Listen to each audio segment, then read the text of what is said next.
ए कीर्तनात असते एकदा ऐकणाऱ्याला लिंक लागली ना तिचा विक्षेप नाही आला पाहिजे आणि कीर्तन बाहेर नाही गेलं पाहिजे, कीर्तन आत गेलं पाहिजे तर त्याला म्हणजे बाहेर मजा नाही, आत बसलं पाहिजे, तो माणूस भावनिक झाला पाहिजे तर ते कीर्तन मध्ये विक्षेप झालं काय असा घोटाळा होतो गेलो बाबा. आत्तापर्यंत जगाचा इतिहास पटलं तर म्हणा जेवढे ग्रंथ आहे जगात जेवढे कोणते तुमचं रामायण भागवत काय असेल ते सगळ्या ग्रंथांनी तुम्हाला 5च गोष्टी सांगितल्यात. 1 भजन करा, 2 चांगलं वागा, 3 आईवडिलांची सेवा करा आणि 4 पशु पक्षावर प्रेम करा आणि 5 शरीर एकदाच मिळणार आहे योग्य वापर करा. जगातला तुम्ही कोणताही ग्रंथ सांगा काय सांगितलंय तुम्हाला, फक्त भजन करा. 2 उलट सांगा, चांगलं वागणं हाच देव आहे. आता उलट सांगू, आतापर्यंत जगात जेवढे चांगले वागले त्यांना देव भेटले. एका वाक्यात सांगा, सगळे संत देवाकडे गेले, सगळे संत देवाकडे गेले, सावता बाबा असे संत देव त्यांच्याकडे आले. जगातले सगळे संत देवाची पूजा करतात, देव तुकोबाराची पूजा करीत होते. सरळच वाक्य सांगतो माहिती मुद्दा संपायला, कर्म हाच देव. Service to man is service to God. पखवात प्रामाणिकपणे वाजवा ही देवसेवा आहे. कीर्तन मनापासून करा ही देवाची सेवा आहे. दुकानदारी इनामदारीने करा ही देवाची सेवा आहे. नोकरी पगारावरच भागवा. विष्णूची महापूजा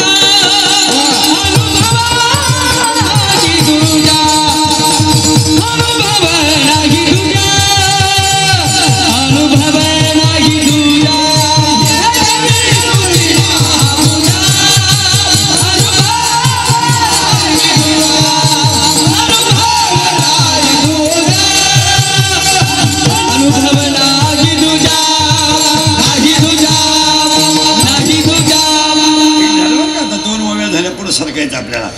अभ्यासापेक्षा श्रेष्ठ ज्ञान, ज्ञानापेक्षा श्रेष्ठ देवाचं ध्यान. 2 कर्म हाच देव. कर्म हाच. नोकरी इनामदारीनं करा. 90,000 पेमेंट आहे, 4 रविवार सुट्ट्या आहे, 2 शनिवार घरीच आहे, तेवढ्यावरच भागू. तू तर पगाराला हातच लावित नाही, वर्षावर कमी तो आणि रिटायर झाल्यावर येणा होऊन गेली हिंडतो कमी तोच कसा. ईडी पोरं पैदा करून गावाचं वाटलं करतो. तुम्ही नगरपालिकेच्या गार्डन मध्ये जा, सगळा येडा माल बसला राहतो. कोण कुत्रीचा मुगा घेईन, कोण बोकड्याचा मुगा घेईन. काय झालं या महाराष्ट्रात? या महाराष्ट्रात जेवढे वृद्धाश्रम झाले तुम्हाला माहिती म्हणून सांगतो, स्वाभिमान आहे हा. अजून शेतकऱ्याचा बाप वृद्धाश्रमात नाही. जाऊ द्या, त्याच्या भाजीला तेल नाही ना सुद्धा काय फरक पडत नाही. त्याची सून शिव्या देते पण भाकरी घालते. पण जेवढे लोक सर्व्हिसला असताना टक्का काढतात, 10%, 5%, 2%, अख्खे तिथंच आहेत. पेन्शन घेऊन तुम्ही जा कधी आम्ही जातो भेटायला, ते आपल्याला ओळख करून देतात. मी विस्तार अधिकारी होतो, त्याला सांगायला लाज नाही वाटत महाविस्तार झाला. मी अभियंता होतो. आता काय एक मुलगा इंजिनियर केला, तो सासरवाडीला गेला. एक पोरगी कॉलेजला गेली, आलीच नाही, मोकळा झाला. पहिली बायको मेली म्हणून दुसरी केली, ती पेन्शन घेऊन गेली, पुरा मोकळा झाला. आणि मग तो दिंडीत आमच्या मोकांडी आला. बरं आला तर आला, आमच्याही 2 दिंड्या करून दिल्या म्हणजे वाटूनच गेला नाही. ओवी फिटच करून घ्या. मोबाईल मध्ये ओवी फिटच करून घ्या. कर्म हाच देव या वाक्याशी तुम्ही सहमत आहात का? काय नाही इनाम थोडं. हे बा, याला काय जास्त लागतं असं नाही. 1-2 मिनिटं घेतो तुमची. मला बसलेल्या सगळ्या माणसांनी 2 मिनिटात उत्तर द्या. तुम्ही आयुष्यात, तुम्ही आणि मी जेवढं कमावलंय त्याचा उपभोग कधी घेणार?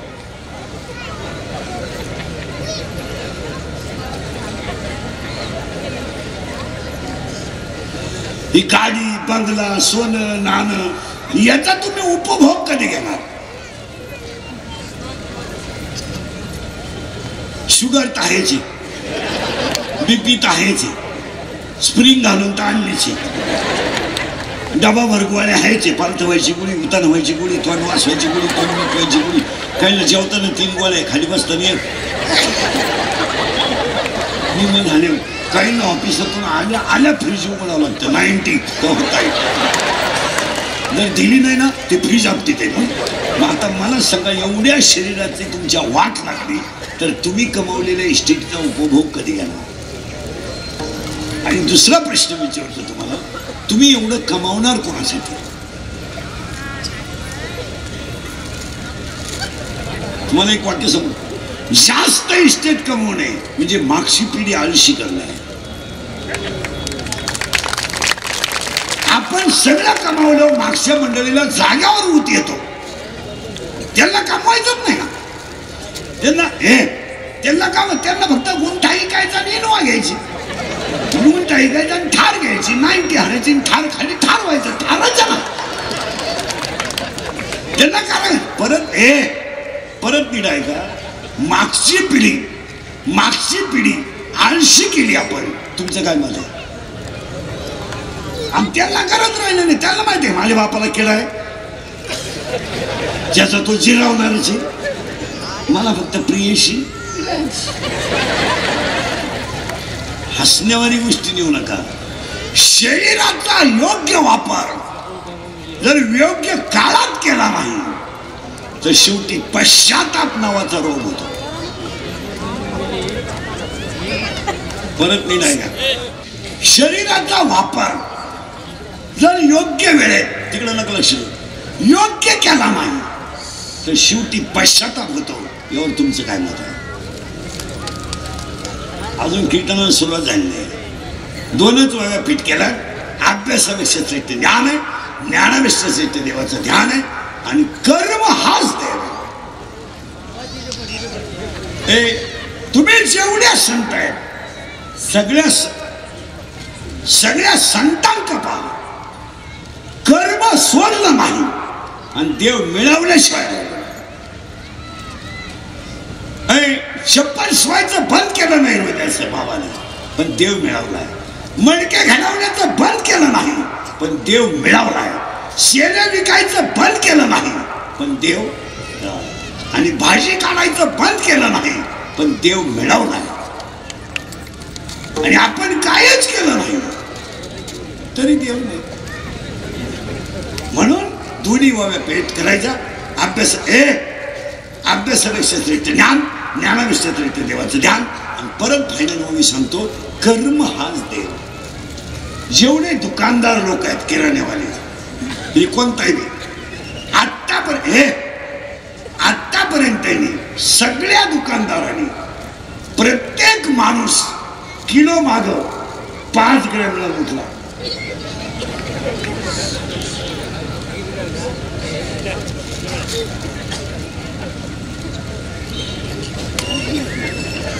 तुमचं ते डोकं का 1000 ग्रॅमचा किलो आहे, 500चा अर्धा आहे, पावशेरचा 250. मग हातपावचा किती? 100.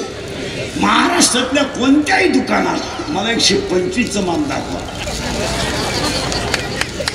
120च आहे.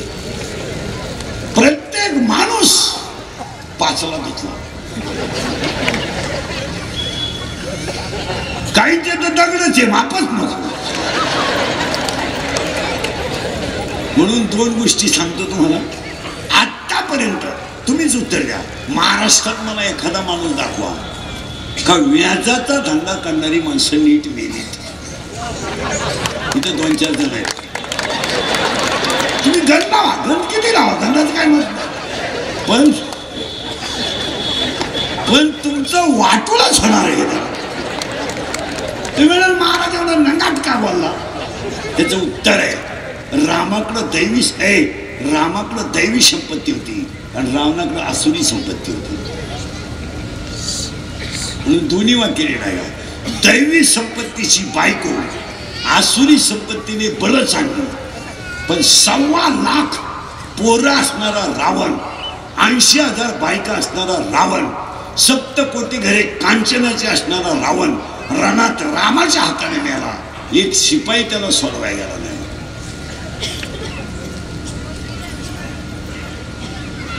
नाही तर रावणा इतका मतदारसंघ कोणाचाच मोठा नव्हता.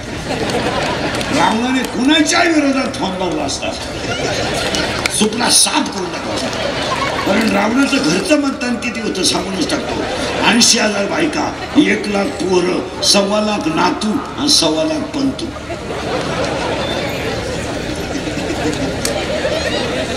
रावणाला कवाच कोणाची चिन्ह पक्षाची गरज नव्हती. उभा राहायला तो पडलाच.